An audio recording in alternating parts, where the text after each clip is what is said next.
There were some documents on my desk, and a coworker from the same department added more to the pile. We didn't have any conversation, not even thank you or can you handle this. Conversations at work are always kept to a minimum, and I'm happy with that. It's easier that way. My name is David Parker. I'm 34 and work as a contractor. I've never been married and only contact my family a few times a year, but on some days I might just talk to the cashiers at the supermarket. Even though my relationships are poor, there's one person at work I go out drinking with, the receptionist Olivia Green. She's known for always greeting guests and staff with an angelic smile, and she's very beautiful with her dark eyes like obsidian that earn her the nickname Princess among some of the male employees. She was popular among male employees because of her beautiful appearance, gentle personality, and charm. They were intensely jealous when they found out she was going drinking with me, a 34-year-old contract employee. They even suspected I had some influence over her. So whenever we went for drinks, she chose a place away from the office and made reservations herself. In fact, I never invited her myself. She contacted me out of nowhere. I first heard her name on my first day as a contract worker. She was so well known that her name was mentioned on the very first day because they didn't know I was bad at making friends. Everyone was friendly with me. Did you see that woman at reception? She is stunning, right? It's hard to believe she is also nice. She is so sweet, truly an angel. Many of the male employees were crazy about her, but I wasn't so interested. New relationships could be troublesome, so at first I remembered only her face and name in order to avoid any work-related issues. Later, on a Friday night, I decided to go out for a drink and dinner before going home. In order to avoid running into anyone from work, I chose a place that was 10 minutes away by bus. Since I was alone, I sat at the counter. What should I have to drink? I wondered as I looked at the menu when a woman at the other end of the counter started shouting, "You've got to be joking, what's this princess really like?" She was sitting one seat away from me. That was Olivia. She seemed quite drunk, with her cheeks flushed. She was holding a lowball glass.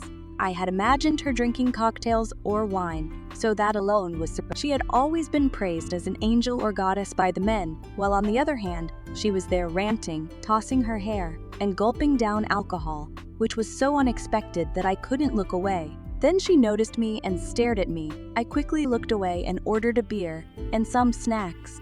She probably didn't recognize me, just a new contract employee. I decided to pretend I didn't notice her. However, to my surprise, she knew who I was. "Oh, you're the new contract employee, right? Given my job, I know everyone in the company, so it's nothing special." She gave me a sly smile, completely different from her usual angelic one. I kept my gaze forward to avoid eye contact. "That's impressive," I said. "Let me see, your name is Chris? It's David?" "Yeah, right, David," she said. Then she moved to the seat next to mine. "David, listen to this. The employees at our company, maybe because I was a contract employee, she started venting about the other employees nonstop. The following day, as soon as I arrived at work, Olivia stopped me at the entrance. "David, I have something for you." "Something for me?" I asked, puzzled. I went to the reception desk, where she handed me an envelope and whispered, "This is confidential." I took the envelope and wondered what it was about, opening it in a quiet place. "Please don't tell anyone about last night." Beneath that, there were the name of the bar and the time, 0 p.m. Surely, if what happened last night were revealed at work, it would cause a big problem. She must have panicked when she sobered up, thinking I might rat her out. I didn't want to cause any unnecessary trouble. So at the appointed time, I went to that bar, promising her I wouldn't say anything about last night. "Really? Are you sure?" she insisted. "Look, I have just started working and I don't have any close friends there, so talking about it wouldn't be beneficial for me at all." She finally looked relieved and her face brightened up. "Thank goodness! To thank me tonight is on me. You can drink as much as you want," she said. Her candid, childlike behavior contrasted with my impression of her, perhaps because I promised not to say anything. She seemed to relax and become more talkative as she drank more. She started complaining about her work again. "I have no complaints about my salary or workplace, but I do have issues with some employees, shallow guys who call me an angel, and jealous women who watch them, which is too much," she said, then snapped her fingers and suggested, "David, since you don't talk to anyone there, we can chat like this sometime." "More like you were just venting to me," I replied. "Why not? In return, I can give you the inside scoop on the company. If you don't have any friends at work, then you'll know everything about the place and get to drink with someone like me. It's win-win. Okay, I said, sighing. Otherwise, I would just eat alone anyway. Maybe it would be fun to have her company sometimes. Fine, she beamed. Great, I'll call you again. We exchanged contact information, and then we started meeting up once a month for drink. Every time we met, Olivia would unload a month's worth of frustration on me, but I nodded and pretended to listen, even though most of her words went in one ear and out the other. She seemed happy though, probably just venting about her work stress. After a few of these casual meetings, she said something that caught my attention. The people who bother me, they've all lived peaceful lives. They have families that receive love, which they take for granted. I stopped mid-drink. Without thinking, I asked, Olivia, what about your family? Hearing that, she looked startled. Oh no, there I go again. I really need to break this habit of babbling when I drink. She tried to brush it off, but I remained silent, urging her to continue. She sighed and shrugged, saying, I had been all alone. I lost my parents early and was shuffled around relatives' homes. They all treated me like a burden, but I had nowhere else to go, so I lived in constant fear of being kicked out. Afraid of being disliked by her relatives, she always watched their moods and played the role of a good girl. That habit hadn't gone away even now that she was an adult. She spread love and acted nice to everyone. Once, a jealous woman called her a people pleaser. She was right, she was unusually self-deprecating, while she always complained brightly about her past. That showed how tough it had been for her. That must have been hard, I said. I thought she would be more upset, but in the next moment, she was back to being her usual cheerful self.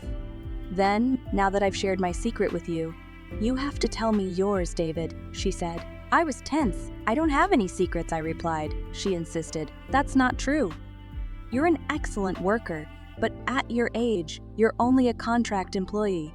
There must be a reason for that. I simply don't want to get involved in complicated human relationships, I explained.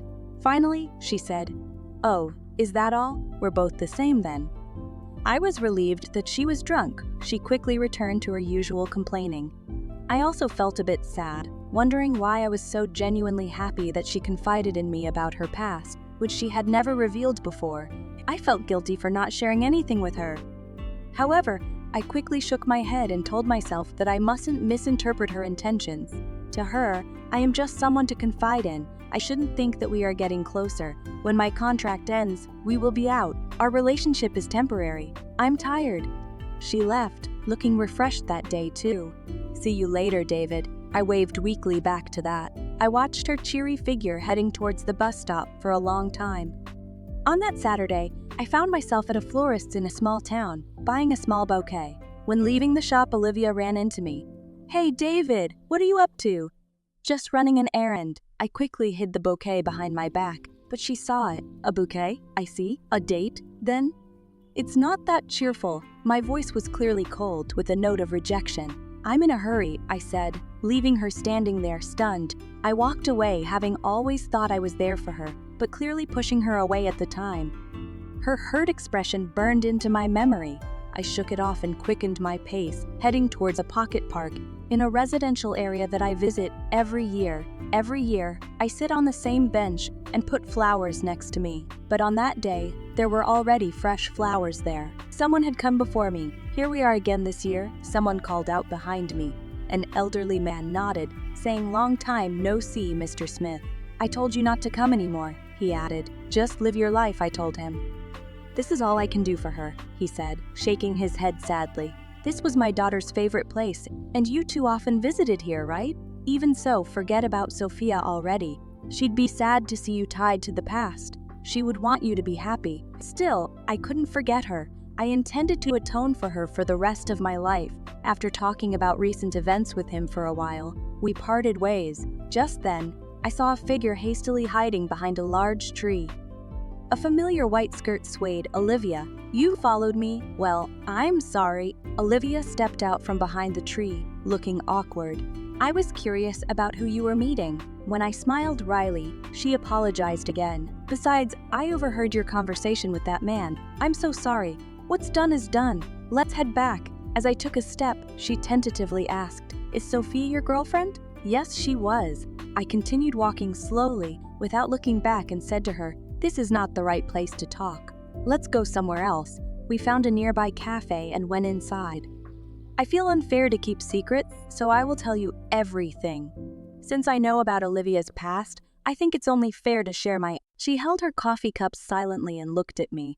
I met Sophia about 10 years ago. At that time, I was working for a big company and had been there for a while. From the beginning, I worked hard and did a lot of tasks as an employee. During that time, we met. It was love at first sight for me. She worked in one of our clients' offices and always greeted me with a friendly smile. I tried many times to approach her, but finally managed to start a relationship. She was very kind and understanding and never demanded anything, even though I was busy. After a few years of dating, I decided to ask her to marry me. Just then, a big project came up at work, and I became the project leader. I was extremely busy and barely had time to see her. When we finally saw each other after a long time, she seemed to have something to say. "What's wrong?" Even when I asked, she just shook her head. "It's nothing. Just make sure to take care of yourself while working hard," she said, smiling shyly. A little while later, when the project reached its final stage and all I had to do was oversee it, I got a sudden call from her father. "Come to the hospital right away." Rushing there, I saw Sophia lying in bed, frail, and I realized it had been months since I'd last seen her. What happened? Since she was unable to speak for herself, her father answered. A while back, Sophia was diagnosed with a chronic illness. She fought hard through treatment, but her condition worsened rapidly over the past few weeks. "Why didn't you tell me?" My voice trembled. In those past few months, I had only spoken to her a few times over the phone. "I didn't want to worry you." Her voice was barely audible. If only I had been more attentive.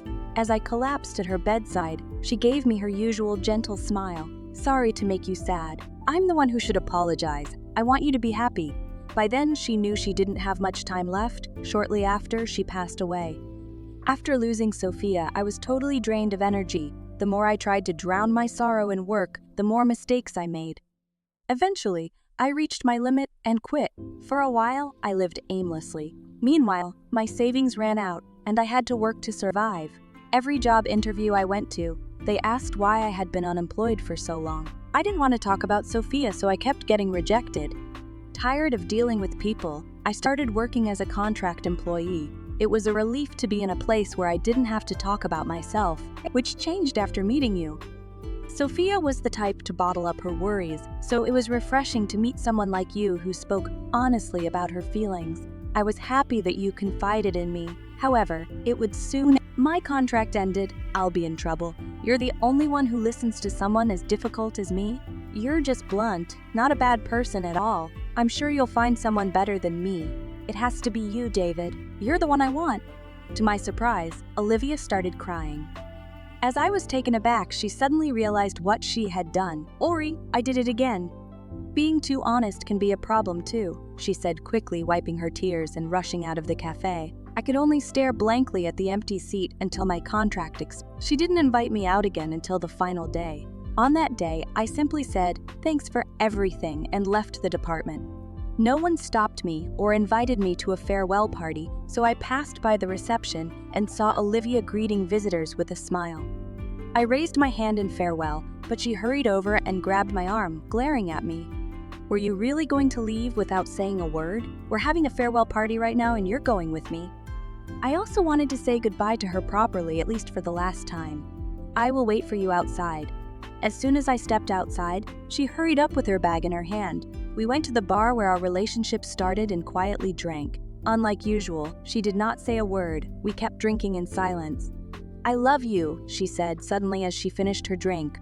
"I love you, David. At first, you were just someone to vent to, but I thought you would get tired of me quickly. But you never did. I wanted to know more about you, so I followed you when I saw you with that bouquet." She said that quickly, her face flushed, not just from alcohol. She gripped her glass tightly and looked at me. "But I still love you. I don't want to lose you. Even if you go to a new company, I won't let you leave," she said. I listened to her, stunned. Her words swirled around in my mind. I took a drink to calm myself. "Thank you," I said. "I'm really glad to hear that. But I can't forget you either. I'll never be ready to be with someone else." Nevertheless, she was determined. "I know that, but it's not enough. I want more than just friendship." I scratched my head, feeling troubled. seeing me like that, she gave a mischievous smile and said, "So you'll keep drinking with me, right?" Her resolve impressed me. I couldn't help but laugh lightly. "You win. Now I'm working at a new company. Unlike before, I greet my colleagues and even enjoy some small talk."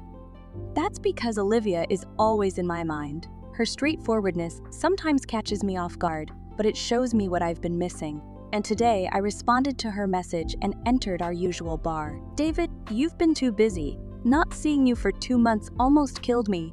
These days, she rarely complains about work. Instead, she complains about not being able to see me. "Sorry, tonight's on me." "Really? You mean it?" I smiled at her.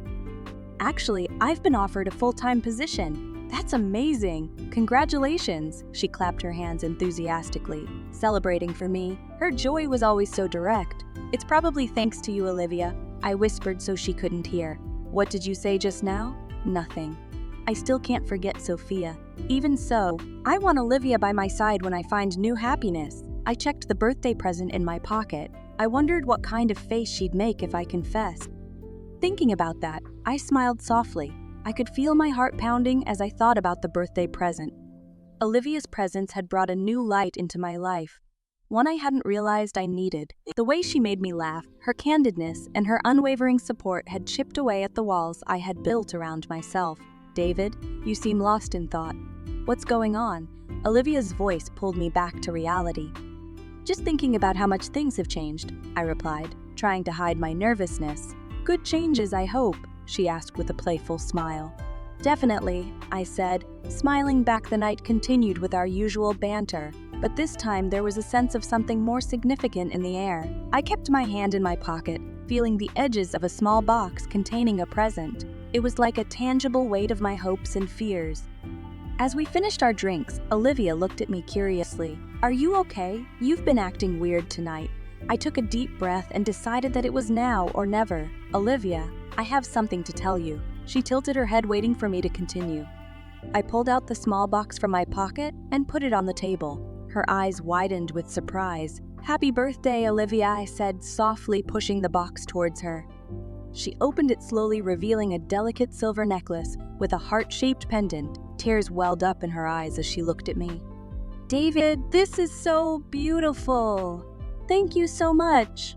I wanted to give you something special, something that shows how much you mean to me," I said, my voice trembling slightly.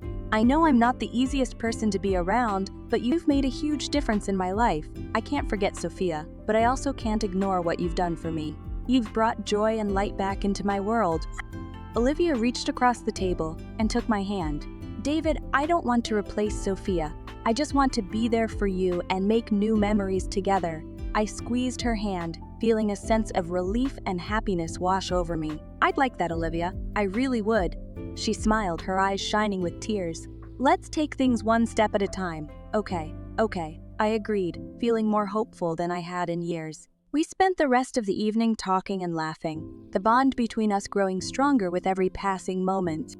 As we left the bar and walked into the night, I felt a sense of peace and contentment. For the first time in a long time, I was looking forward to the future, and I knew that with Olivia by my side, I could face anything. And so, as we walked under the streetlights hand in hand, I knew that I was finally ready to embrace a new chapter in my life, one filled with love, hope, and the promise of happiness. In the weeks that followed, Olivia and I spent more and more time together. Our relationship deepened, and we began to understand each other on a level I had never experienced before. Her honesty and openness made it easier for me to share my own feelings, something I had struggled with since losing Sophia. One evening, as we sat on a park bench watching the sunset, Olivia turned to me with a serious expression. "David, there's something I've been meaning to ask you." "Anything," I replied, feeling a knot of anticipation in my stomach. "Do you think you'll ever be able to fully move on from Sophia?" Her question was direct, but there was no accusation in her tone, only genuine concern. I took a moment to gather my thought. "I don't think I'll ever forget Sophia. She was a significant part of my life, and her memory will always be with me. But being with you has shown me that it's possible to cherish the past while still embracing the future. You've given me a reason to look forward, and for that, I'm grateful." Olivia smiled, her eyes reflecting the fading light of the day. "That's all I needed to hear." I don't want to replace her. I just want to be a part of your present and future. As the months passed, our relationship continued to flourish. We faced challenges together, supporting each other through difficult times. Olivia's unwavering support helped me rebuild my confidence, and I found myself thriving at my new job. My colleagues began to notice the change in me, and I made friends in the office, something I hadn't done in years. On a warm summer evening, we decided to revisit the park where we first spent time together. The bench where I used to sit alone now held memories of laughter and companionship. As we walked along familiar paths, I felt a sense of contentment that had eluded me for so long. Do you remember when we first came here? Olivia asked, her voice filled with nostalgia. How could I forget? I replied, smiling. It was the beginning of something wonderful. She stopped walking and turned to me, her eyes searching my own. David, I've been thinking about us a lot lately. About our future, she said. My heart skipped a beat. What about our future? I love you, and I know that you love me too. We want to build a life together, make new memories, and face whatever challenges come our way. Hearing her say those words filled me with a warmth I had not felt in years. I love you too, Olivia. More than words can express. I want to spend my life with you. She smiled, tears glistening in her eyes. Then let's do it. Let's create our own story. As the sun set on that perfect evening, I knew that I was finally ready to embrace the future with Olivia by my side. Sophia would always hold a special place in my heart, but I had found the strength to move forward and open my heart to new possibilities. With Olivia, I had discovered a love that was different, but just as powerful, and together, we would write the next chapter of our lives.